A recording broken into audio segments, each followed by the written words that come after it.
ይሄንን እድል በማግኘቴ በጣም ደስተኛ ነኝ። ባለ ዕዳ ነኝ። እቺ ቤተክርስቲያን በመንፈሳዊ እድገቴ ላይ ከፍተኛ የሆነ ወሳኝ የሆነ ሚና ተጫውታለች። በ9 10 11 ዓመት አካባቢ ፓትፋይንደር ነበርኩኝ እዚች ቤተክርስቲያን ውስጥ። አስተማሪዎቻችን ያን ጊዜ ያሬድ ዶሊ፣ ታምራት ኃይሌ፣ ወንደሰን በቀለ እጅግ እኔንና ወዳጆቼን ያኔ ይደንቀን የነበረው ነገር ምንድነው? እንዴት ነው መጽሐፍ ቅዱስን ከዘፍጥረት እስከ ራእይ የሚያውቁት እነዚህ ሰዎች የሚለው ነገር። እንደነሱ መሆን እንፈልጋለን፣ ግን የሚቻል ሁሉ አይመስለንም ነበር። የሚጠቅሱት ከማቴዎስ፣ ሉቃስ፣ ማርቆስ ከሶፎንያስ፣ ከዕንባቆም፣ ከናሆም አስተዋላችሁኝ? ይሄ ደግሞ በአጋጣሚ የመጣ ነገር አይደለም። ይቺ ቤተክርስቲያን ለመጽሐፍ ቅዱስና ለትንቢት መንፈስ የምትሰጠው ቢያንስ እኔ በነበርኩበት ጊዜ ትሰጥ የነበረው ቦታ የተለየ አይነት ወጣቶችን የቀረጸ ይመስለኛል። በነገራችን ላይ ጥናቶች ተደርገዋል። ይሄ በሁሉም ቦታ በዓለም ዙሪያ እውነት ነው። የትንቢት መንፈስን የሚያጠኑ ቤተክርስቲያኖች መጽሐፍ ቅዱስን የበለጠ ያውቃሉ። በወንጌል ጥረት ላይ የሚኖራቸው ፍሬም የተሻለ ነው። ከዛ የተነሳ እግዚአብሔር እኔንም በዚህ አጋጣሚ ረድቶኛል። አሁንም እናንተን እየረዳችሁ እንዳለ ተስፋ አረጋለሁ። ብዙዎቻችሁ ከተቀምጬ ሳይ ፊቶቻችሁን አስታውሳለሁ። ቤተክርስቲያኖች ታሪክ ሲኖራቸው ጥሩ ነው። ወጥ የሆነ ታሪክ የሚገባ የሚወጣ ብቻ ሳይሆን ቋሚ የሆኑ በተለይ ደግሞ አረጋውያን ሽማግሌዎች ሲኖሩ በጣም ደስ ይላል። ትየንያት ፓስተር አትረፍ 4ኛ ክፍል ሆኜ ረፍዶብኝ ወደ ትምህርት ቤት ስሮጥ ቀበና ፓስተር አትረፍ ይይዘኝ ነበር። ከዛ መክሮ መዝሙር ዘምሮ ጸልዮ ይለቀኝ ነበር።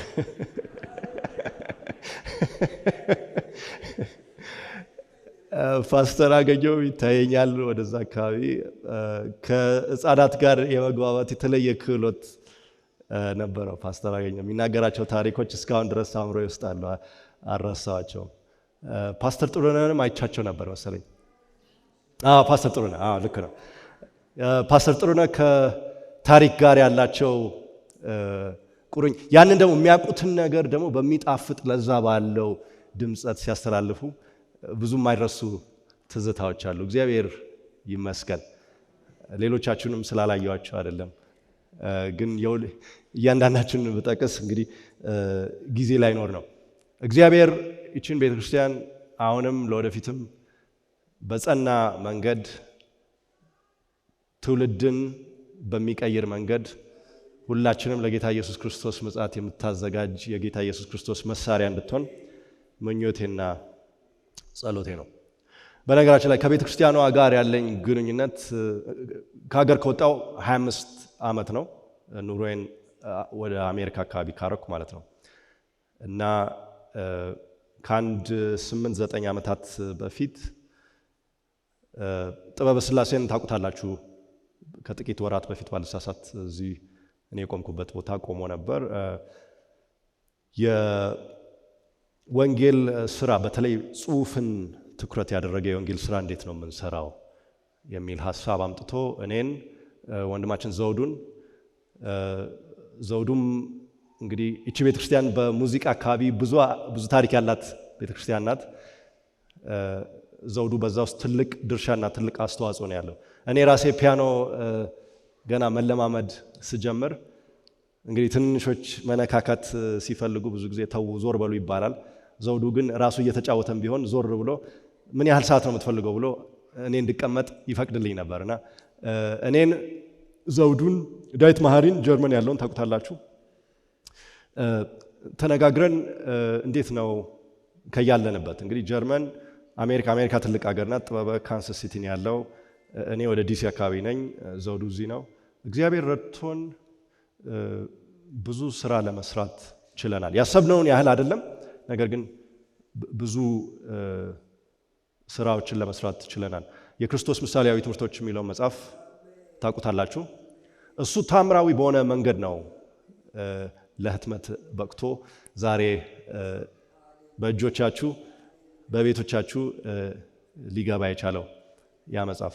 በአንድ ሌላ አጋጣሚ ዝም ብለን ስናስብ ታላቁ ተጋድሎ የሚለው መጽሐፍ ለምንድን ነው ወደ ኦሮምኛ ያልተተረጎመው ብለን ለሱም ደግሞ ዝግጅት ስናደርግ እግዚአብሔር አስደናቂ በሆነ ታምራዊ በሆነ መንገድ ጸሎት አድርገን ይህን ያህል ገንዘብ ያስፈልገናል ብለን ነበር። እግዚአብሔር የዛ እጥፍ ሰጠን። እጥፍ ሲሰጠን ታላቁ ተጋድሎ ብቻ ሳይሆን የተተረጎመው ሚኒስትሪ ኦፍ ሂሊንግ የሚለው መጽሐፍ ወደ ኦሮምኛ ተተርጉሟል። እነዚህ መጽሐፍት መጽሔቶቻችንም በተለይ በእስር ቤት አካባቢ በጣም ቀልብ የሚስቡ ከመሆናቸው የተነሳ በሸገር ማረሚያ ቤት አሁን ወጥ የሆነ ራሱን የቻለ አገልግሎት ጀምረን ፓስተር ቀጥረን ትናንትና ባልሳሳት ስንት ሰዎች ናቸው የተጠመቁት? 48 ነው።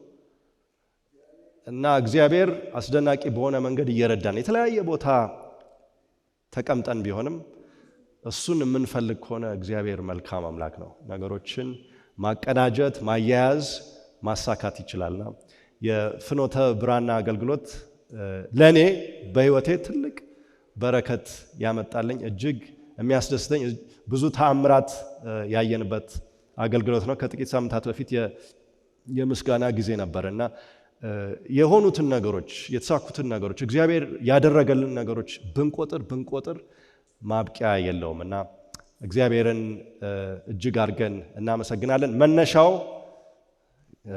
ገፊው ምክንያት ደግሞ ይሄ ቤተክርስቲያን ስለሆነ እናንተንም እግዚአብሔር ይባርካችሁ። እቺን ቤተክርስቲያን እግዚአብሔር ይባርክ። በዚህ ቀን አንድ ላይ እንድንመለከት የፈለኩት የመጽሐፍ ቅዱስ ክፍል ዘፍጥረት ምዕራፍ 18 እና 19 ላይ ይገኛል። ዘፍጥረት ምዕራፍ 18ን አንድ ላይ ከቁጥር 1 ላይ ያለውን ክፍል እንይ። የእግዚአብሔር ቃል እንዲህ ይላል። ቀትር ላይ አብርሃም በመምሬ ትልልቅ ዛፎች አቅራቢያ በምትገኘው ድንኳኑ ደጃፍ ተቀምጦ ሳለ እግዚአብሔር ተገለጠለት። ቅዱስ አባት ሆይ፣ ጥንት በሌሊት በጨለማ ለጨቅላው ለትንሹ ሳሙኤል በስም ጠርተህ እንደተናገርክ ዛሬም እያንዳንዳችንን በሕይወታችን ጨለማ ውስጥ በዚህ ዓለም ውጣ ውረድ ውስጥ በስም ጠርተህ እንድትናገረን መንፈስ ቅዱስ አስተማሪያችን እንዲሆን በጌታ በኢየሱስ ስም እንደምንሃለን። አሜን። ቀትር ላይ አብርሃም በመምሬ ትልልቅ ዛፎች አቅራቢያ በምትገኘው ድንኳኑ ደጃፍ ተቀምጦ ሳለ እግዚአብሔር ተገለጠለት ይላል። አካባቢው በኋላ ኬብሮን ተብላ በተጠራችው ከተማ ነው። እግዚአብሔር የተገለጠለት መንገድ እንዲህ ነው ይለናል። ቀና ብሎ ሲመለከት 3 ሰዎች ቆመው አየ። አብርሃም እግዚአብሔር ያነጋገረው የእግዚአብሔርን ድምፅ የሚያውቅ ግለሰብ ለመሆኑ ቀድመው ያለፉት ምዕራፎች ጠቋሚ ናቸው። ምዕራፍ 17 ላይ ለምሳሌ ቁጥር 1 ላይ አብርሃም ዕድሜው 99 ዓመት በሆነ ጊዜ እግዚአብሔር ተገልጦለት እንዲህ አለው ይላል። ምዕራፍ 15 ጋር ደግሞ የሄደን ጊዜ ቁጥር 1 ላይ ከዚህም በኋላ የእግዚአብሔር ቃል እንዲህ ሲል በራእይ ወደ አብርሃም መጣ ይላል። አብርሃም መጀመሪያ በመጽሐፍ ቅዱስ ውስጥ የሚጠቀሰው ታሪኩ የሚጀምረው ዘፍጥረት ምዕራፍ 12 ላይ ነው። እዛም ላይ ገና ታሪኩ ሲጀምር እግዚአብሔር አብርሃምን ጠራው ይላል፣ ለየው ይላል አይደል ከወገኖቹ።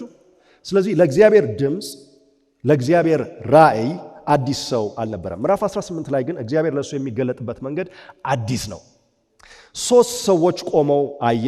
እነዚህ 3 ሰዎች እንግዶች ስለነበሩ በዛ በጠራራ ፀሐይ እንዳይጨነቁና እንዳይቸገሩ አስቦ አብርሃም 100 ዓመት ሊሞላው ያለው አብርሃም ሽማግሌው አብርሃም ከተቀመጠበት ተነስቶ እየሮጠ ሄዶ እነዚህን 3 ሰዎች ሰላምታ ከጠየቀ በኋላ ዝቅ ብሎ ከወገቡ ወደ መሬት ሰግዶ ምን ይላል?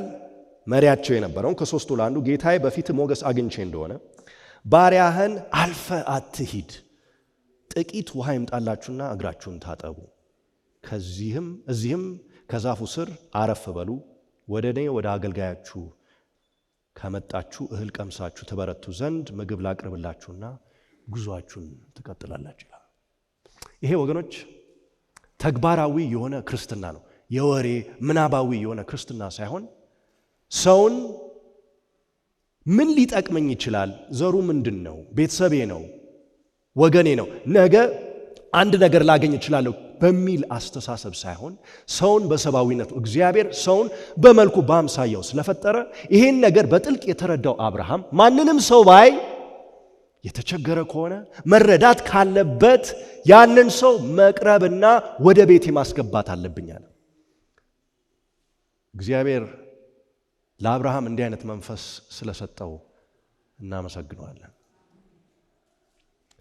አብርሃም ሊሰጣቸው የፈለገው መስተንግዶ እግር ከማጠብ ምግብ እስከ መብላት እረፍት አድርጎ ወደ መንገዳቸው እስከ መቀጠል በእያንዳንዱ ደረጃ ላይ ደግሞ ራሱ ተሳትፎ ሊኖረው እንደፈለገ ቀጥለን እናያለን። አብርሃም በዚህ እንግዳ በማስተናገድ ስራ ውስጥ ሳራን እንዳካተታት ወደ ድንኳኑ ገብቶ ቶሎ ብላ 3 መስፈሪያ ስንቅ ዱቄት አብኩታ ቂጣ እንድትጋግር ከነገራት በኋላ ወደ መንጋው በጥድፊያ ሄዶ ፍርጥም ያለውን መልካሙን ደጉን አውጥቶ ካረደ በኋላ ያንን ሲያዘጋጅ ቆይቶ ምግቡንና ቂጣውን በእንግዶቹ ፊት ካቀረበ በኋላ ምን ይላል? ሲበሉም ዛፉ ስር አጠገባቸው ቆሞ ነበር፣ እንዳሳላፊ ማለት ነው። በዚህ ሁሉ እንግዲህ ቁጥር 1 ላይ ሲጀምር እግዚአብሔር ተገለጠለት ነው የሚለው። እስካሁን ግን አብርሃም እግዚአብሔር እንደተገለጠለት አላወቀም። ይህ ማለት ወገኖች በዕለት ዕለት ሕይወታችን በጥድፊያችን መካከል እግዚአብሔር አለ ማለት ነው። እግዚአብሔር ግን በርግዶ እኛን አጣድፎ ካላስተናገዳችሁኝ ብሎ ዘው ብሎ ቤታችን ውስጥ አይገባም። የኔና የናንተን ግብዣ ይጠብቃል። እንግዳ ነው ግን እኛ በሚገባን በሚታየን መንገድ ሳይሆን በማናስተውለው መንገድ ይመጣል። ልባችን ዝግጁ ነው ወይ? ልባችን ክፍት ነው ወይ? አብርሃም ዝግጁ ነበር። በነገራችን ላይ እነዚህን እንግዶች ሲያስተናግድ ሰዓቱን እያየ አልነበረም። እነዚህን እንግዶች አምጥቶ ቤቱ ካስገባ በኋላ እግር አጥቦ ምግብ እስከ ማቅረብ እስኪበሉ ድረስ ደቂቃዎች ሳይሆን ያለፉት ሰዓታት ናቸው። ቀትር አካባቢ ተገናኝተው ቢሆን ምግቡ እስኪቀርብ እግራቸውን እስኪታጠብ 1-2 ሰዓት ያህል ከፈጀ ታርዶ የእንስሳ እስኪጠበስ ወጡ እስኪሰራ ወዘተ ከዛ በኋላ እስኪበሉ ድረስ አሁን 3 ሰዓትም አልፏል፣ 4 ሰዓትም ያህል አልፎ ይሆናል። ከዛ በኋላ እነርሱ ይላል ቁጥር 9 ላይ ሚስት ሳራ የታለች ብለው ጠየቁት። እግዚአብሔር የአብርሃም ባህሪ በሚታይበት መንገድ ሰው የማይለይ መሆኑ ግልጽ ከሆነ በኋላ አሁን ማንነቱን ሊገልጥለት ነው። ሚስት ሳራ የታለች? በስም ትንሽ አስደንጋጭ ነው። ለካ እንግዶች ብሎ ያሰባቸው ሰዎች እንግዶች አይደሉም። በጊዜው ባህል እንግዳ በሚስተናገድበት ጊዜ ሴቶች የራሳቸው ቦታ አላቸው። ካለችበት ቦታ ሆና ግን ሳራ ትሰማ ነበር። እግዚአብሔር የዛሬ ዓመት በዚህ ጊዜ በእርግጥ ተመልሼ እመጣለሁ፣ ሚስት ሳራ ወንድ ልጅ ትወልዳለች።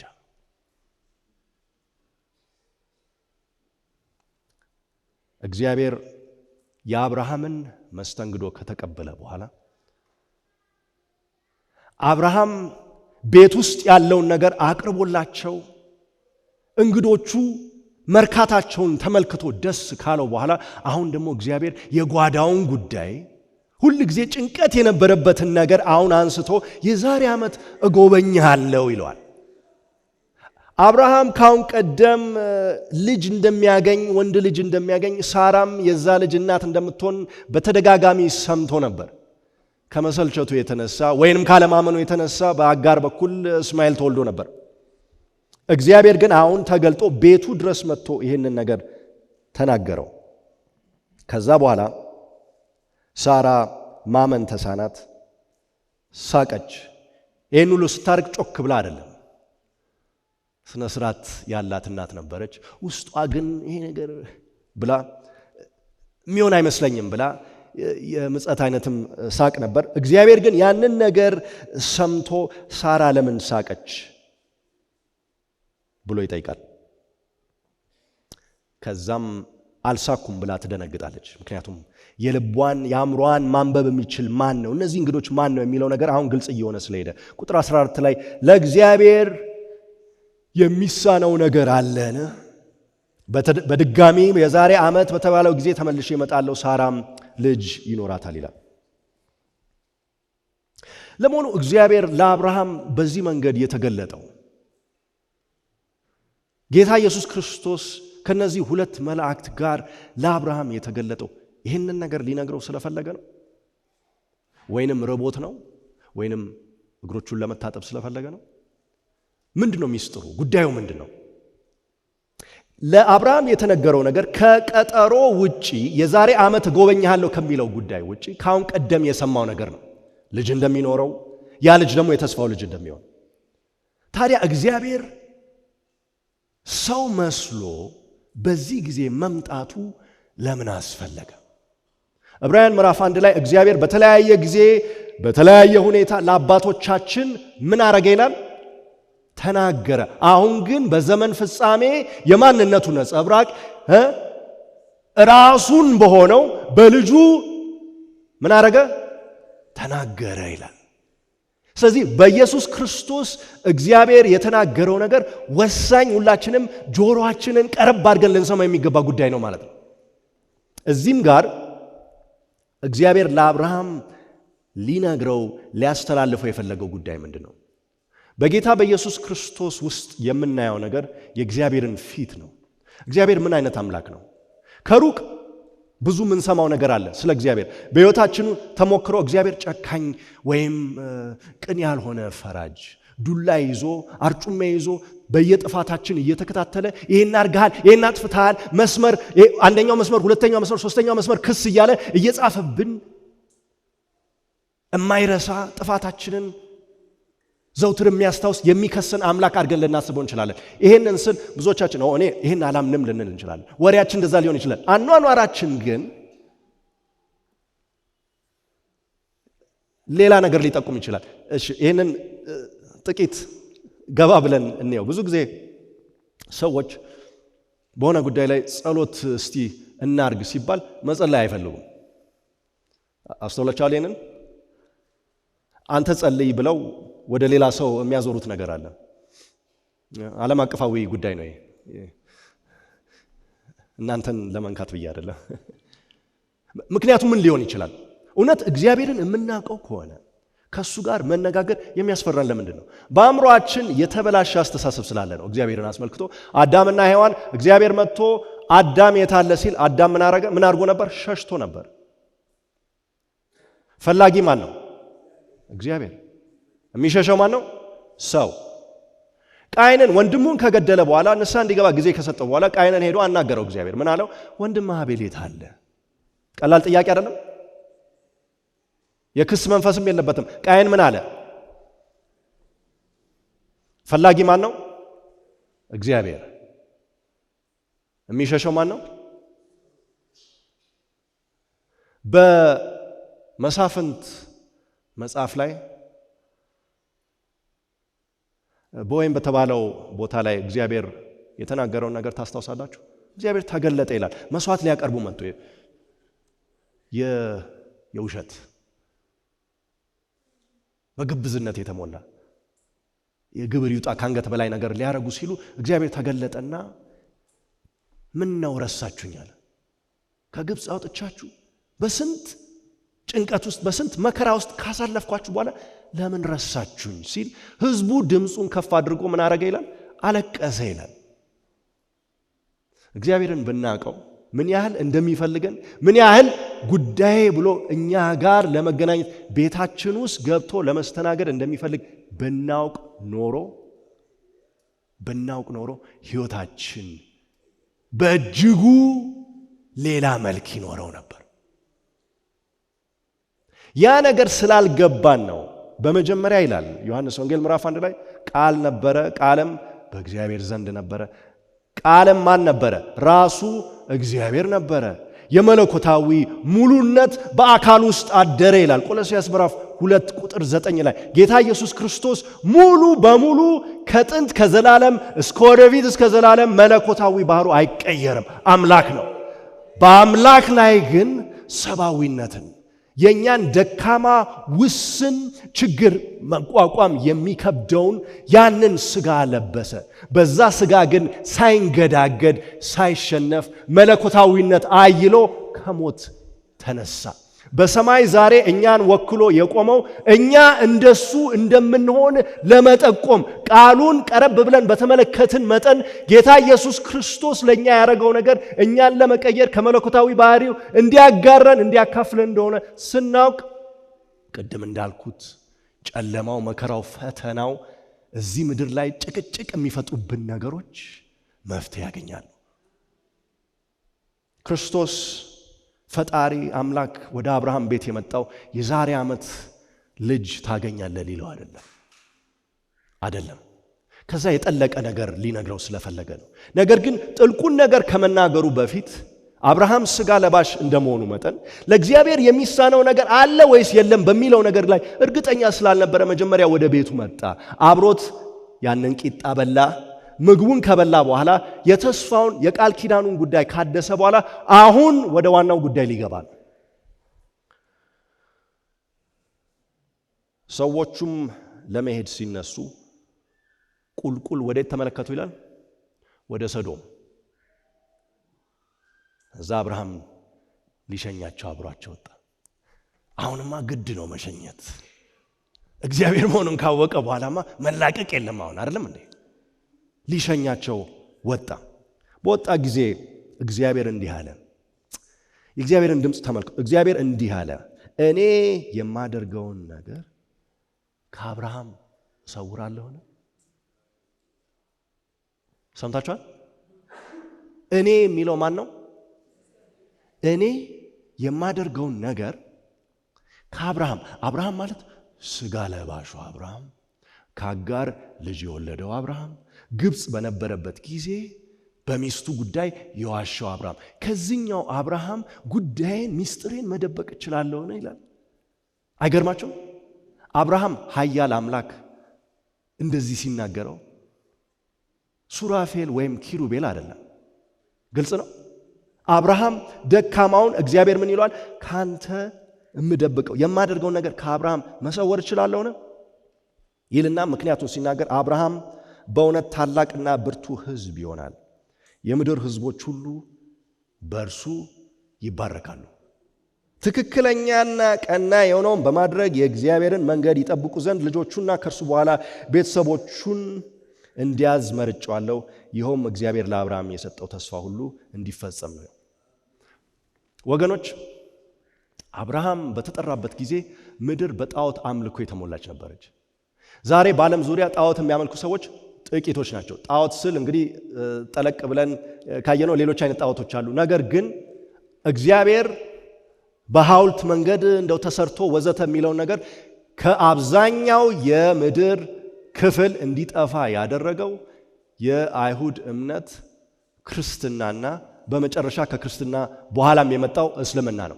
በአንድ ወይ በሌላ መልኩ ግን በአብርሃም እምነት ምክንያት ሰይጣን ሊሰራ ያሰበውን ነገር ምድር ላይ ሊፈጽም የፈለገውን ነገር እንዳይሳካለት ሆኗል። እየሰማችሁኝ ነው? አንድ አምላክ ነው ያለው ብሎ አብዛኛው የምድር ሕዝብ ካመነ ቀጥሎ ያለውን መነጋገር ይቻላል። አይደለም? ጌታ ኢየሱስ ክርስቶስ ማን ነው የሚለውን ቀጥሎ ማስተዋወቅ ይቻላል። ይሄ ግን ሊሆን የቻለው በማን ምክንያት ነው? በአብርሃም ምክንያት ነው። ጥንት ግን አብርሃም በነበረበት ጊዜ ልጅ አገኛለሁ ወይስ አላገኝም በሚለው አብርሃም በዛ መነጽር ስናየው የሚሆን አይመስልም። አንድን ሰው ታላቅ የሚያደርገው እግዚአብሔር ነው።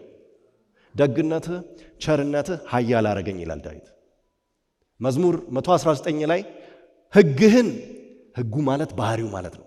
ጠልቄ መመራመር ስጀምር አዋቂ ከሚባሉት ጠቢባን ከሚባሉት ከጥንቶቹ ሰዎች የላቀ ብርሃን የላቀ ዕውቀት ሰጠኝ ይላል። እግዚአብሔር አድማሳችንን ሊያሰፋ ይችላል። እግዚአብሔር ለሳሙኤል ተገለጠለት አይደለም እንዴ? አይደለም? ምን ይላል? ለሳሙኤል ከተገለጠ በጨቅላነቱ በልጅነቱ ከተገለጠለት በኋላ ምን ይላል? ሁሉም በእስራኤል ያለ ሕዝብ ከዳን እስከ ቤርሺባ ሳሙኤል ከእግዚአብሔር ዘንድ የተጠራ ነብይ እንደሆነ ቃሉም መሬት ጠብ የማይል መሆኑን ተረዳ ይላል። አያችሁ፣ እግዚአብሔር ወደ ቤታችን ሲገባ፣ እግዚአብሔር እኛ ቤት መጥቶ መስተናገድ ሲጀምር ቤታችንና ታሪካችን ይቀየራል። የእግዚአብሔር ሚስጥረኞች እንሆናለን። ለአብርሃም ሊገልጥለት የመጣው ዋናው ጉዳይ አሁን ሊነገረን ነው። አንተ ይሏል አብርሃም፣ አንተ ተራ ሰው አይደለህም። ተራ ሰው ያልሆንኩ በአንተ በዓይንህም ታናሽ የሆንክ ቢመስልም ዳዊትን ይሏል፣ ሳኦልንም ይሏል፣ ገና በአንተ ዓይን በታሪክ ታናሽ ሆነ ሳለ ጌዲዮንም እንደዛው እኔ ወስጄ ከእረኝነቱም ቢሆን ከእርሻውም ቢሆን ወስጄ ሾምኩ፣ ትልቅ አረግኩ ይላል። የእግዚአብሔር ጸጋ ሚስጥሩ ይሄ ነው። አብርሃም ታላቅ ካደረገው በኋላ አብርሃምን ለሱ የተሰጠው ኃላፊነት ትክክለኛ ቀና የሆነውን በማድረግ የእግዚአብሔርን መንገድ ይጠብቁ ዘንድ ልጆቹንና ከእርሱ በኋላ ቤተሰቦችን እንዲያዝ መርጫዋለሁ ይላል። ወገኖች፣ ዛሬ እግዚአብሔር ሚስጥር የሚያውቁ ሰዎች እግዚአብሔር ሚስጥሩን እዚህና እዛ አይገልጥም። ሰዎችን ስለሚንቅ አይደለም። ነገር ግን እግዚአብሔርን የሚፈራ እግዚአብሔርን የሚያከብር በታናሽነታችን ውስጥ መጥቶ የመረጠንን አምላክ መቅረብ የምንፈልግ ሆነ ሚስጥሩን እንሰማለን። ያ ደግሞ ከመታዘዝ ጋር ሕግጋቱን ከማወቅና ከማክበር ጋር የተገናኘ ነው። ሕግጋቱን የምናከብረው እንዲወደን አይደለም፣ የምናከብረው ስለወደደን ነው። ግልጽ ነው። ወንጌል ግልጽ ነው። ትንሽ አንዳንድ ነገር ግራ ይገባናል ይመስለኛል። ደሞዝ አይደለም፣ ሰርቼ የማገኘው ደሞዝ አይደለም። የእግዚአብሔር ሕግጋት ቀላል የሚሆኑት ቀንበሩ ቀላል የሚሆነው ማንነቱን ሳቅ ነው፣ መልካምነቱን ሳቅ ነው። እኔን በዚች ባጭሯ 70 እና 80 በምኖርባት ዕድሜ የሚገድብ አምላክ ሳይሆን የማን አምላክ ነኝ ይላል? የአብርሃም የይስሐቅ የያዕቆብ። እግዚአብሔር የሙታን ሳይሆን የሕያዋን አምላክ ነው ይላል። ያ ማለት አብርሃም ገና ይነሳል፣ ይስሐቅ ይነሳል፣ ያዕቆብ ይነሳል። በምድር እነሱን የተከተሉ ሁሉ ተሰብስበው በዛ እግዚአብሔር በዘረጋው ጠረጴዛ ዙሪያ ተቀምጠው እራት ይበላሉ። ታሪካቸው ዘላለማዊ ነው። ይህንን አምላክ መታዘዝ ታዲያ ቀላል አይደለም ወገኖች። ሚስጥሬን ልነግርህ ነው ይላል አብርሃም። ደግሞም እግዚአብሔር እንዲህ አለ፣ በሰዶምና በገሞራ ላይ የሚሰማው ጩኸት እጅግ በዝቷል፣ ኃጢአታቸውም እጅግ ከፍቷል። አድራጎታቸው እኔ ዘንድ እንደደረሰው ጩኸት መሆኑን ለማየት ወደዚያ ወርዳለሁ፣ እንደዚያ ካልሆነም አውቃለሁ ይላል። ንግግሩን ስናየው በሰውኛ እግዚአብሔር አያውቅም? ሰዶምና ገሞራን አያውቅም? በነገራችን ላይ ሎጥ ከአብርሃም ተለይቶ ከግብፅ ከተመለሱ በኋላ ምድሪቱ እነሱን መሸከም ግጦሹ አልበቃ ስላላቸው ሎጥ እንዲመርጥ አብርሃም ደግ ሰው ነው። አብርሃም ለዘመዱም ለእንግዳም የፈለግከውን ምረጥ፣ አንተ ወደ ቀኝ ከሄድክ እኔ ወደ ግራ ሄዳለሁ ሲለው ሎጥ አይኖቹን ከፍ አድርጎ በዮርዳኖስ ሸለቆ የነበሩትን ከተሞች ተመለከተ ይላል። 5 ከተሞች ነበሩ እዛ ውስጥ። እነዛን ከተሞች ካየ በኋላ መልካም እንደነበሩ በጣም ውብ እንደነበሩ ተመለከተ ይላል። ጸሐፊው ሙሴ እዛ ላይ ተጨማሪ ነገር ያስቀምጥልናል። ጌታ እግዚአብሔር ራሱ እንደተከለው እንደ ኤደን ገነት ያማሩ ነበሩ ይላል እነዛ ቦታዎች። ሎጥ ወደዛ ሲሄድ ግን አብሮ እዛው ላይ ዘፍጥረት ምዕራፍ 13 ላይ የተቀመጠልን ቃል አለ። ያ ምን ይላል? የሰዶም እና የገሞራ ሰዎች ግን በእግዚአብሔር ፊት እጅግ አጸያፊ የሆኑ ኃጢአተኞች ነበሩ ይለናል። ሎጥ ይህንን እያወቀ ወደዛ ሄደ። አሁን ደግሞ እግዚአብሔር ነገሩ እንደዚያው መሆን አለመሆኑን ለማየት ሊሄድ ነው ይላል። ምን ማለት ነው? ምዕራፍ 13 ላይ በእግዚአብሔር ፊት እጅግ እንደው አስከፊ የሆነ ክፋት፣ እርኩሰትን የሚሰሩ ሰዎች ናቸው ካለም በኋላ እግዚአብሔር ለማረጋገጥ እየሄደ መሆኑ ምንድነው የሚጠቅመው?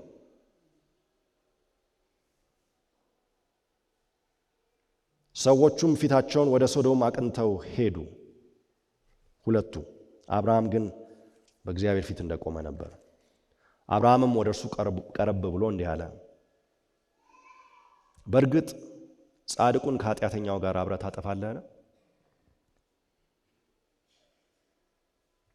የእግዚአብሔር አሰራር፣ የእግዚአብሔር አነጋገርና አቀራረቡ በጣም ረቂቅ ነው። ሰዶም ውስጥ የተሰሩትን ኃጢአቶች እያንዳንዳቸው እስከ ጥቃቅኗ ድረስ የተሰሩበትን ጊዜ፣ ቦታ፣ ምክንያት፣ ገፊው መነሻ ጉዳይ ምን እንደሆነ ኃጢአቱ ከተሰራ በኋላ ደግሞ ቀጥሎ በትስስር የመጡትን ክፋቶች በሙሉ እግዚአብሔር ጠንቅቆ ያውቃል፣ እንዲያውም ከመደረጋቸው በፊት። ነገር ግን እግዚአብሔር የሚያውቀውን ሰው አያውቅም። እግዚአብሔር ደግሞ ሰውን በጣም ስለሚወድ አሰራሩን ተመልከቱ። በሰማይ ዙፋን ላይ ያለው አምላክ፣ ሁሉን የፈጠረው አምላክ አሰራሩን ለሰዎች፣ ለወደቁ ሰዎች፣ ለኔና ለናንተ መተንተን ይፈልጋል። አስተውላችሁኛል?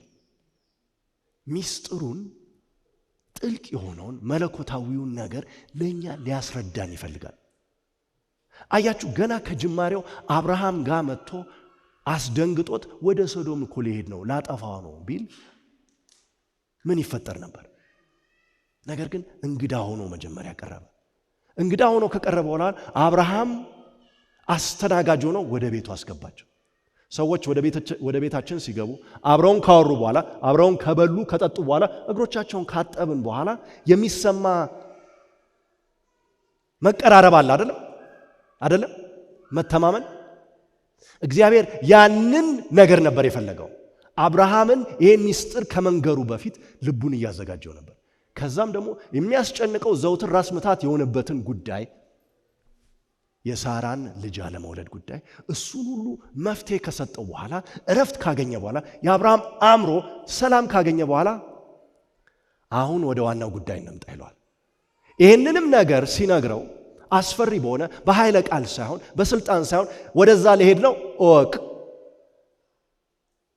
መመሪያው ይሄውና አንብበው ከፈለክ ብሎ ዞር አላለም።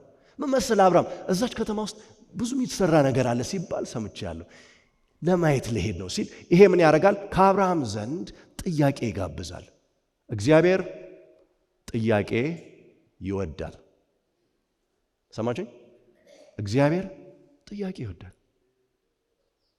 በቤታችሁ ውስጥ ነገሮች ሲዘበራረቁና ሲገለባበጡ ሰዎች እንደኔ እዚህ መድረክ ላይ ቆመው የሚናገሩት ነገር በቂ አሳማኝ ሆኖ ሳይገኝ ሲቀር ወዴት ይኬዳል? ሰዎች ከእግዚአብሔር ይሸሻሉ። በዚህ ጊዜ ያሳዝናል። መሄድ ያለብን ወደ እግዚአብሔር ነው። ጥያቄ መጠየቅ እግዚአብሔርን ይመጣል፣ ቤታችን ይመጣል፣ ጓዳችን ድረስ መጥቶ ሊያነጋግረን ሊያማክረን ይፈልጋል።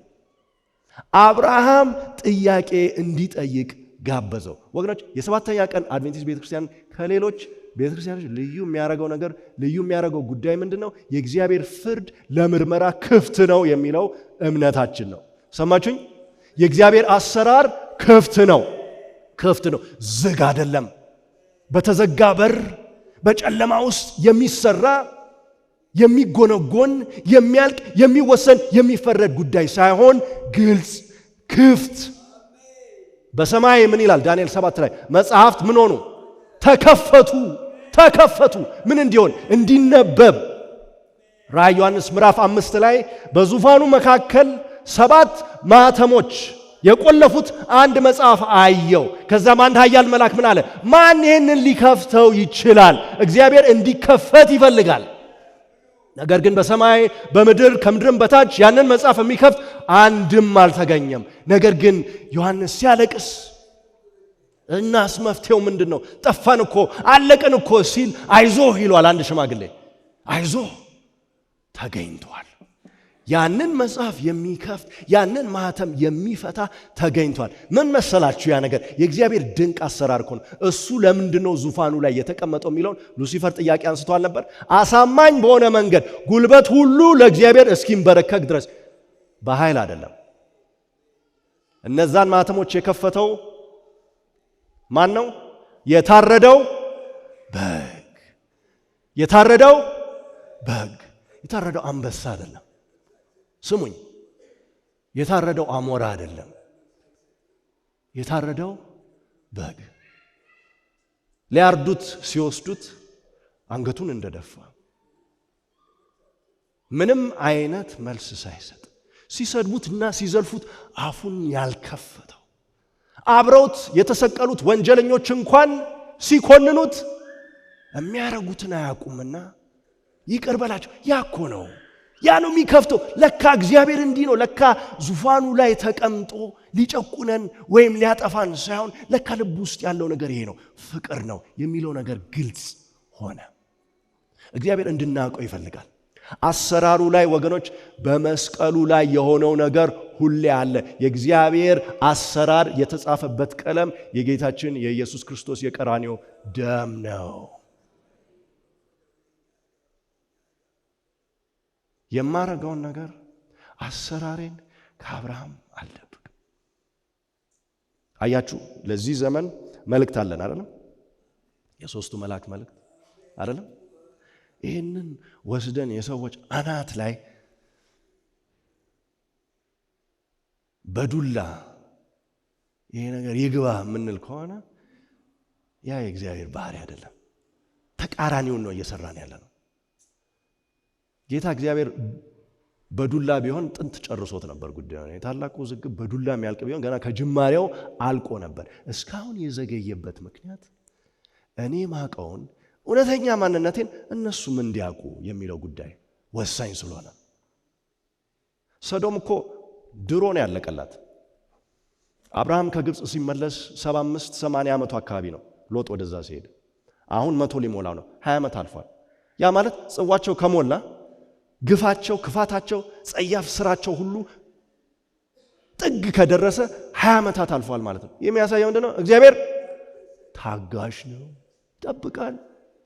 በኃጢአተኛው ሞት አይደሰትም፣ ያመዋል። ሰቀቀን ነው የሚያመጣበት። እያየ እያመመው ዝም ይላል። የሰው ልጅ ግን ክፉ ነው፣ ክፉ ነው የሰው ልጅ። ደንዝዞ እግዚአብሔርማ የለም ካለ እስቲ ይምጣ ይላሉ ሕዝቅኤል ላይ። ያሳየን፣ ያ የተባለውን ነገር ማድረግ የሚችል ከሆነ እስቲ መጥቶ ያሳየን። የእግዚአብሔር ምሕረት በበዛ መጠን ኢሳይያስም ላይ መክብብም ላይ የሚለው ነገር ምን ይላል? የኃጢአተኞች ድፍረት እየጨመረ ይሄዳል። ሕዝቅኤል ምዕራፍ 16 ላይ ሰዶምና በአካባቢ የነበሩት ከተሞችን ኃጢአታቸውን ሲተነትን ከሰማርያና ከይሁዳ ጥፋት ጋር አያይዞ ማለት ነው። ምንድነው ይላል ጥፋታቸው? ትዕቢተኞች ነበሩ ይላል። ምንድን ነበሩ? ትዕቢተኞች ነበሩ። ትዕቢተኛ የሆነ ሰው ምን አይሰማም? ምክር አይሰማም። ትዕቢተኛ የሆነ ሰው እግዚአብሔርን ቤቱ አምጥቶ ማስተናገድ አይችልም። ትዕቢተኛ የሆነ ሰው የእንግዳ እግር ዝቅ ብሎ አያጥብም። ተግባባን? ትዕቢት። እግዚአብሔር ሁሉን ነገር ስላሟላላቸው እህል ርካሽ ስለነበረ ጥጋበኞች ነበሩ ይላል ሕዝቅኤል ላይ። እግዚአብሔር ለመልካም ለበጎ ለደግ እንዲሳካልን የሚያረጋቸው ነገሮች በሙሉ እንድናመሰግነው ሳይሆን እንድንረግጠው፣ እግዚአብሔር የለም እንድንል። በምዕራቡ ዓለም ያለው አብርሆት ኢንላይትመንት የተባለው ጉዳይ እኮ ይሄ ነው። እግዚአብሔር አእምሮ ሲሰጥ ምጡቅ የሆነ አስተሳሰብ፣ የሳይንስ ግኝቶች በፍጥነት እንዲከሰቱ እንዲሳኩልን፣ ሸክሞቻችን እንዲቃለሉ ሲያረግ በእርሻ በኩል በመድኃኒት በኩል ብዙ ነገሮች ከተሳኩ በኋላ መሰረቱ ደግሞ ምንድን ነበር? የፕሮቴስታንት ተሐድሶ 500 ዓመታት በፊት። ሰዎች ግን ያንን ታሪክ አጠልሽተው እንደሌላ አድርገው እኛ የሆነው በእኛ ምክንያት ነው ማለት ይጀምራሉ።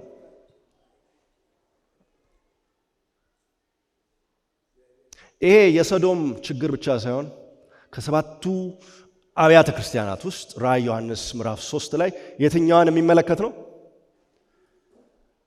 ላውዶቅያን፣ ትዕቢተኛ፣ ምክር ማትሰማ፣ ሳይኖራት አለኝ የምትል፣ ማየት ሳትችል አያለው የምትል፣ ድሃ ሆና ሀብታና የምትል፣ እርቃኗን እየሄደች ለብሻለሁ የምትል።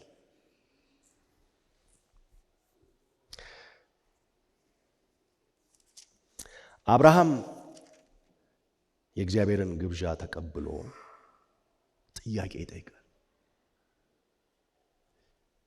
ጌታ ሆይ ይላል፣ እንደው ምናልባት በዛች ከተማ ውስጥ 50 ሰው ቢኖርስ? በአምስት ውስጥ 50 በአምስት ውስጥ 50 ማለት በእያንዳንዱ ከተማ 10 ማለት ነው። ያስኬዳል? ጥሩ ጥያቄ ነው አይደለም? እንደኔ አይደለም። ጥሩ ስሌት አይደለም።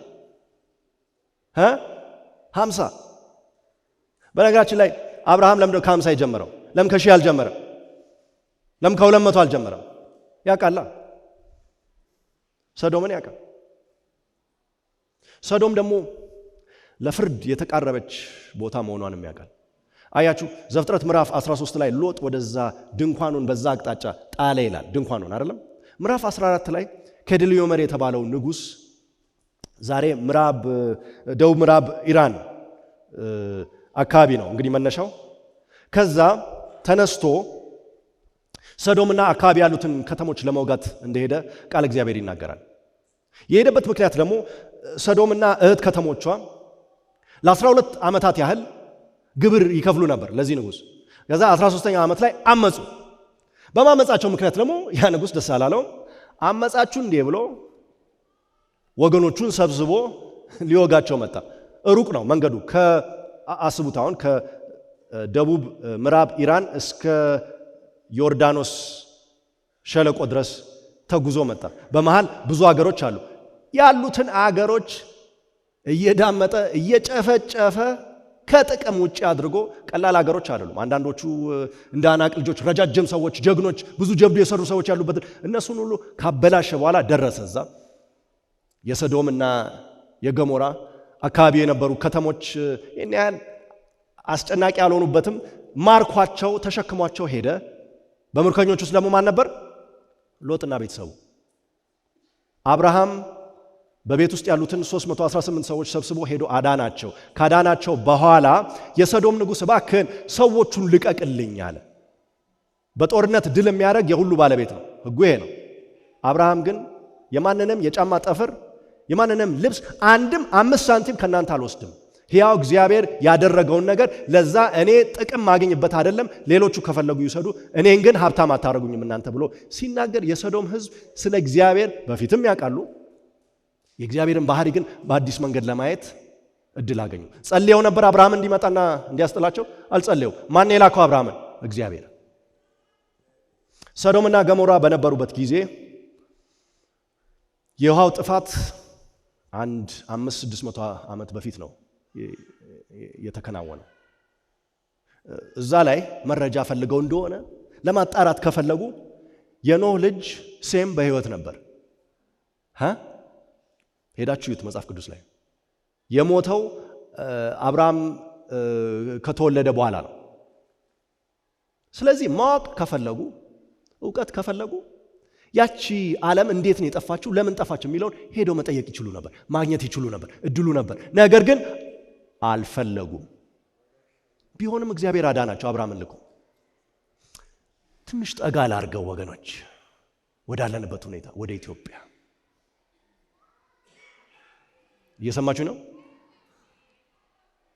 እግዚአብሔር ለዚች ሀገር ስንት ነገር አድርጓል። ብዙ ታሪክ አለ። እዚህ ቆሜ ብናገር የማያውቀው ክርስትና መቼ ነው እዚህ የመጣው? መጽሐፍ ቅዱስ በግዕዝ የተተረጎመው እኮ እንግሊዝ ሀገር ያሉ ሰዎች እኮ ስለ መጽሐፍ ቅዱስ ሳያውቁ በፊት ነው።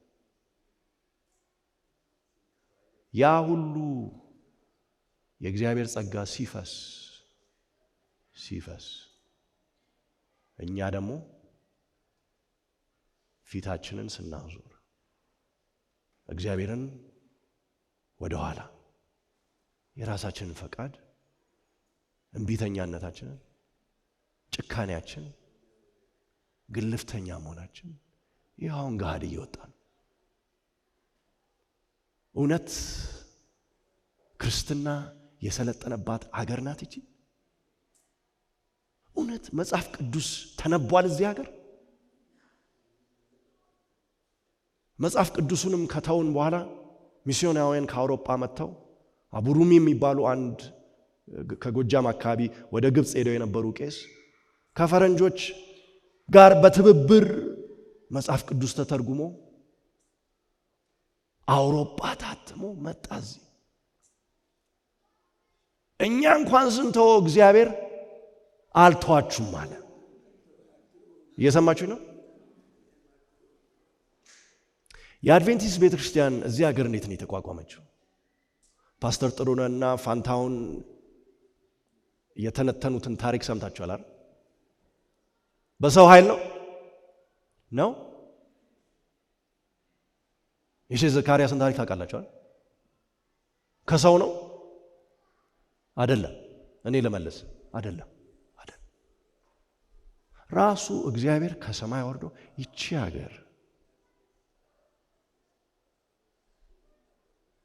ደም በመቃባት እንዳታልቅ ጣልቃ ገባለሁ እኔ ልሙት ብሎ እግዚአብሔር እዚች ሀገር ላይ ያለ ማቋረጥ ጸጋውን ሲያፈስ ኖሯል።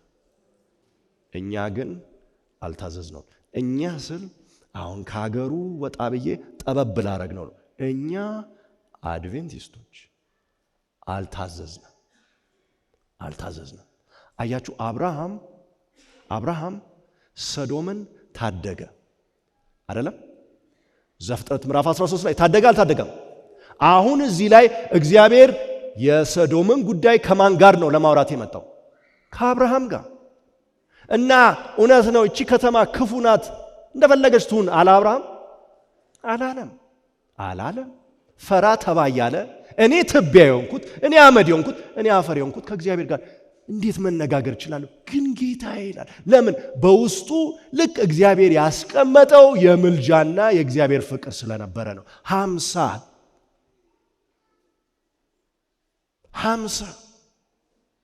ጌታ እግዚአብሔር ምን አለ? 50 ካገኘው አላጠፋትም። 50 ማለት 10 በ5 ከተሞች 10 ሰው 50 ማለት ወገኖች ዛሬ መገናኛ 10 ሰው፣ ቀበና 10 ሰው፣ እዚህ አካባቢ 10 ሰው፣ አቃቂ 10 ሰው፣ እንደዛ ማለት ሰማችሁኝ? እሺ፣ አብርሃም ይሄንን ሲሰማ የእግዚአብሔርን ምላሽ አዲስ ሆነበት። የእግዚአብሔር አሰራር፣ የእግዚአብሔር ምሕረት፣ የእግዚአብሔር ደግነት መጨረሻውን ማወቅ አለብኝ ብሎ 45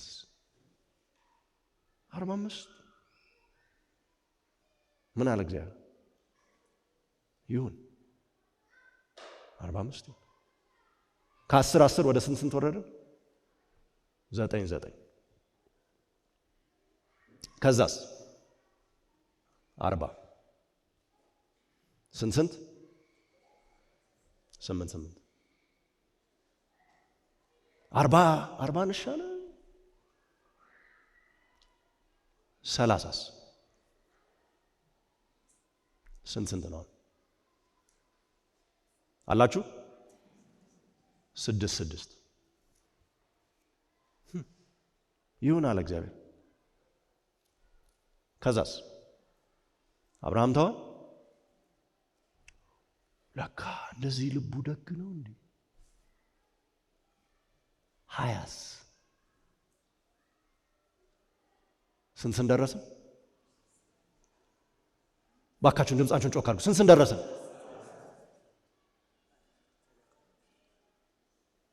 ከዛ አንድ የመጨረሻ ጥያቄ አለኝ አለ አብርሃም። ከዚህ በኋላ መጠየቅም ልክ አይደለም፣ ግን አንድ የመጨረሻ ጥያቄ አለኝ። 10 ሰማችሁኝ? 10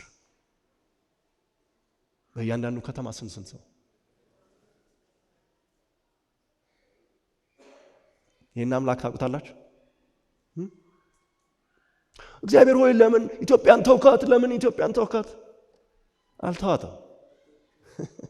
አልተዋትም። እኛ ትተነዋል።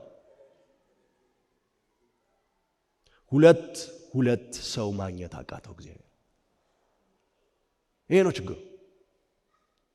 መፍትሄ የምንፈልገው ዩቲዩብ ላይ ከሆነ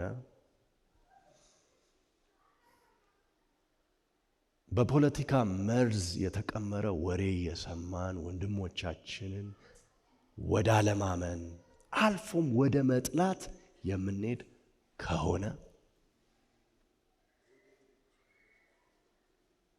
ዘረኞች ከሆንን ስግብግቦች ከሆንን ገንዘብ የምንወድ ከሆነ ሐሜተኞች ከሆንን ምቀኞች ከሆንን ሰው ስናይ ሰው ተሳክቶለት ሆኖለት ስናይ ደስ የማይለን ከሆነ በመንገዳገድ ስራ ለመስራት ላይ ያሉ ሰዎችን ለማገዝ ሸክማቸውን ለማቅለል የማንሞክር ነገር ግን በማጉረምረም ሸክማቸውን የምናብስ ከሆነ ቤት በኩል መጥቶ ይርዳን እግዚአብሔር። ስሙኝ፣ ይቺ ቤተ ክርስቲያን አያችሁ አብርሃም ድንኳን ውስጥ ነው ያለው። ማንም አብርሃም ትልቅ ሰው ነው ብሎ በዛ የተለየ ነገር የተለየ ቦታ የሰጠው ሰው አይደለም፣ ድንኳን ውስጥ ነው። እግዚአብሔር ግን ታላቅ ያለው ሰው ታላቅ ነው። ይቺን ቤተ ክርስቲያን እግዚአብሔር ከለየ ትልቅ ስራ አለው ማለት ነው እግዚአብሔር። እኛ በሰው አይን ትንሽ ነን ካለን ትንሽ ሆነን እንቀራለን። በማን አይን ነው ማየት የምንፈልገው? እግዚአብሔር በእኛ ውስጥ መስራት የሚችለውን የሚፈልገውን ነገር እንቅፋት ሆነን እናባረዋለን። ሚስጥሩን መስማት አንችልም። የሀገራችን ጉዳይ የቱ ጋ ነው? የት ደርሷል? እንዴት ነው መጸለይ ያለብን የሚለውንም ሳንሰማ ያልፈናል ማለት ነው። ሰማችሁኝ? በየሳምንቱ ቤተክርስቲያን መምጣት ጥቅም የለውም። አትምጡ እያልኩ አይደለም። ነገር ግን እግዚአብሔር ኢሳይያስ ላይ የሚለውን ተመልከቱ። ሰለቸኝ ይላል። የምታቀርቡት መስዋዕት ጨነቀኝ ይላል። ሽታው ጠረኑ ቀፈፈኝ ይላል እግዚአብሔር። ሰንበት ብላችሁ በእኔ ስም የምትሰሩት ነገር ሁሉ እርኩስ ነው ይላል። ለምን? ከልቡ ጋር ስላልተያያዘን ወደሱ የመጠጋቱ ነገር ውስጣችን ስለሌለ እግዚአብሔር በእኔና በእናንተ ቲያትር የሚታለል አምላክ አይደለም። መዝሙር ተዘምሮ ከልብ ካልሆነ፣ ስብከት ተሰብኮ በመንፈስና በእውነት ካልሆነ፣ እየሰማችሁኝ ነው? የምንኖረው ህይወት የምናስተዳድረው ትዳርና ቤተሰብ እንደ አብርሃም በእግዚአብሔር ፈቃድ ላይ የተመሰረተ ካልሆነ እግዚአብሔር አይባርከውም። ዛሬ በቤተ ክርስቲያን ውስጥ ኃጢአት አለ። ኃጢአት አለ። ይህ ኃጢአት በድብቅ የሚኖር በሽሽትና በሐፍረት ስርስር የሚሄድ ሳይሆን አንገቱን ቀና አድርጎ ሱፍ ለብሶ ሰንበት ትምህርት ከመጀመሩ ግማሽ ሰዓት ቀድሞን እዛ በር ጋር የሚቀበለን ጉዳይ ሆኗል። መጽሐፈ ኢዮብ ላይ በአንድ ወቅት የእግዚአብሔር ልጆች በተሰበሰቡበት ጊዜ ከተፍ አለ ይላል። ዲያብሎስ ከተፍ ብሎ የአጀንዳው ዋና አንደኛ አካል ሆነ። ፊት ወንበር ላይ መቀመጥ ጀምሯል ሰይጣን። ወገኖች ከሕይወታችን ውስጥ ውሸት መጥፋት አለበት። ውሸት፣ ትንሹም ትልቁም ውሸት፣ ባል ለሚስት የሚዋሸው ውሸት፣ ሚስት ለባል የምትዋሸው ውሸት፣ ለአለቆቻችን የምንዋሸው ውሸት፣ ቤተ ክርስቲያን መተን የምንዋሸው ውሸት፣ ለጎረቤት የምንዋሸው ውሸት፣ በውስጣችን የምንዋሸው ውሸት መቆም አለበት፣ መነቀል አለበት። ወይ እሱ ወይ እኛ እንጠፋለን። እግዚአብሔር ጨካኝ ሆኖ አይደለም። ውሸት ጨካኝ ነው። ውሸት ጨካኝ ነው። እያንዳንዱ ሰው ይላል ዘካርያስ ላይ ለባልንጀራው ምን ይናገር ይላል? እውነትን። ኤፌሶንም ላይ ይላል እርስ በእርስ ውሸት አትናገሩ፣ አንዳችሁ ለአንዳችሁ ውሸት አትናገሩ። የቤተ ክርስቲያን ሽማግሌ፣ ፓስተር፣ የቤተ ክርስቲያን አለቆች ሁሉንም ያጠቃልላል። ሁላችንም በእግዚአብሔር ስር ነን። ዛሬ ወገኖች አይምሰላችሁ፣ በፍርዱ ወንበር ፊት በምንቆምበት ጊዜ ያ ፍርድ መጽሐፎቹን በሚገልጥበት ጊዜ ማናችንም ማምለጥ አንችልም። እኔ ፓስተር ልጅ ነኝ። ቤት ውስጥ ነው ያደግኩት። ለእኔም ያለው እድል ለውጭም እዛ ለሚሄዱት ሰዎች ያለው እድል አንድና አንድ ነው። ሮሜ ላይ ሐዋርያው ምን ይላል? እግዚአብሔር በሚፈርድበት ጊዜ ቅን ፈራጅ ነው። መጀመሪያ ይሁዲውን በሕጉ አሕዛብ ውስጥ የመጡትን ደግሞ እንደ ዕውቀታቸው በነሲብ ትክክለኛውን ነገር ሲያደርጉ ሕሊናቸው ይከሳቸዋል፣ ይወቅሳቸዋል። ከነሱ እኔ አልሻል። ውሸት እግዚአብሔር በዚህ ሰዓት የሚፈልገው ዮሐንስ ወንጌል ምዕራፍ 4 ላይ በእውነትና በምን የሚያመልኩትን ነው? በመንፈስ። ወገኖች ምርጫው የኛ ነው። ሰዎችን ለማስደሰት ለመመቻመች እንዲያምርብን አይደለም። እግዚአብሔር በዙፋኑ ተቀምጧል። ምድር ሁሉ ምን ትበል? እናሰላስለው የእግዚአብሔርን ኃያልነት። ወደ አብርሃም ቤት የገባውን ደጉን መልካሙን ጻድቁን አምላክ ከኛ ጋር ተወያይቶ አሰራሩን ለመግለጽ የሚፈልገው አምላክ ቀረብ ሲል ዝም እንበል እስቲ።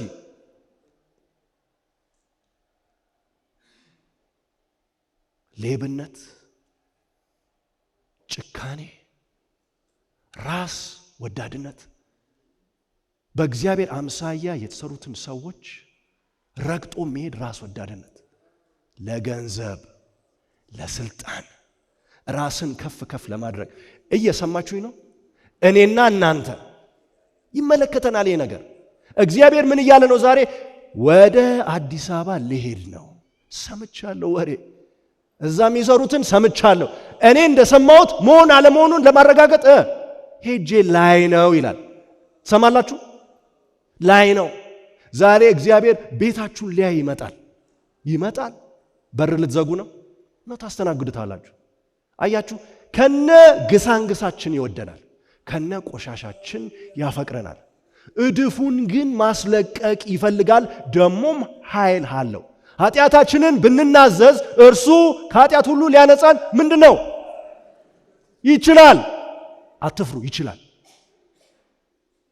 ነገር ግን ጥቂት ነገር ተሸክሜ እሻገራለሁ፣ ጽዮን እገባለሁ ምንል ከሆነ ትንሿ ቦርሳ ውስጥ ፍትወት ተሸክመን የገንዘብ ፍቅር፣ የሰው ጥላቻ፣ ራስን ከፍ ከፍ ማድረግ ደባብቀን ኪሶች ውስጥ ሰውረን ለማስገባት ብንፈልግ እኛ ነን ምንጠፋው። ቅዱሳን ወንድሞችና እህቶች፣ እዚህ በአቅራቢያችሁ ትልቅ ህንፃ አለ። ባንክ ነው አይደለም?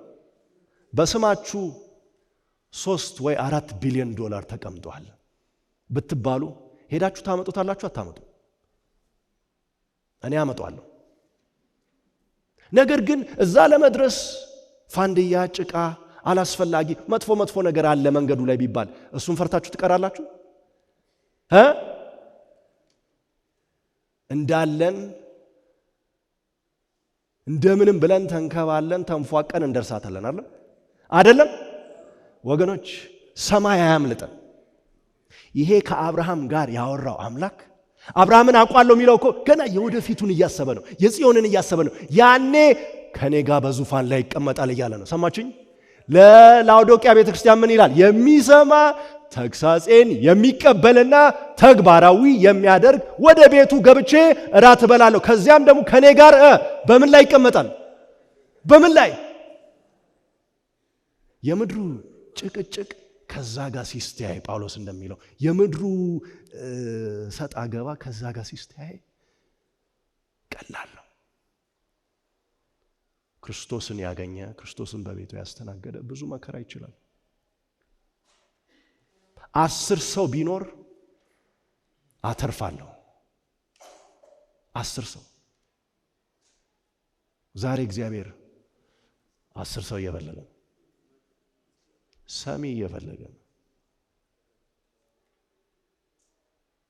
የዚች ቤተ ክርስቲያን አባል መሆን ማለት ምን ማለት ነው? ፓስተሩ ቢሮ ስለተቀመጠው መዝገብ አይደለም እያወራ ያለሁት። መለየት አለብን።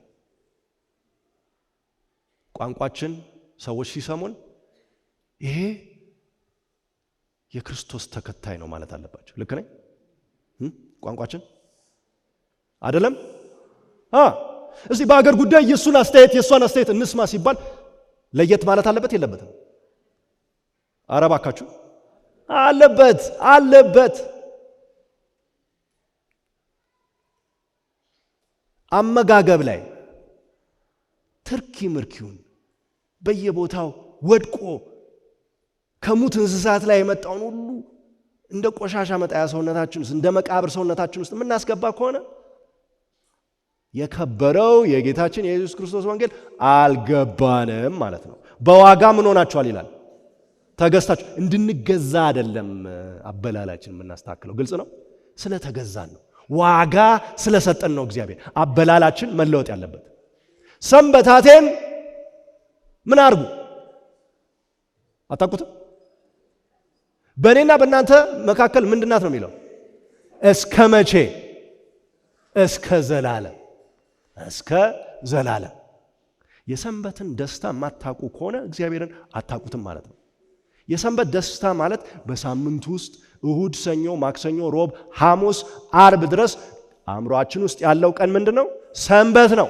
መቼ በደረስኩ፣ እንደ አብርሃም መቼ ቆሜ ባናገርኩት፣ መቼ ፋታ አግኝቼ በሱ ፊት ቦን። ከዛ የተነሳ ዝግጅቶቻችን ሁሉ መቼ ነው ማለቅ ያለባቸው? ቀድመው። ያንን ማናረግ ከሆነ በእርግጥ አንወደውም ማለት ነው፣ አናውቀውም ማለት ነው። ሰማችሁኝ? እየሰማችሁኝ ነው? በሰንበት የት ነው የምንውለው?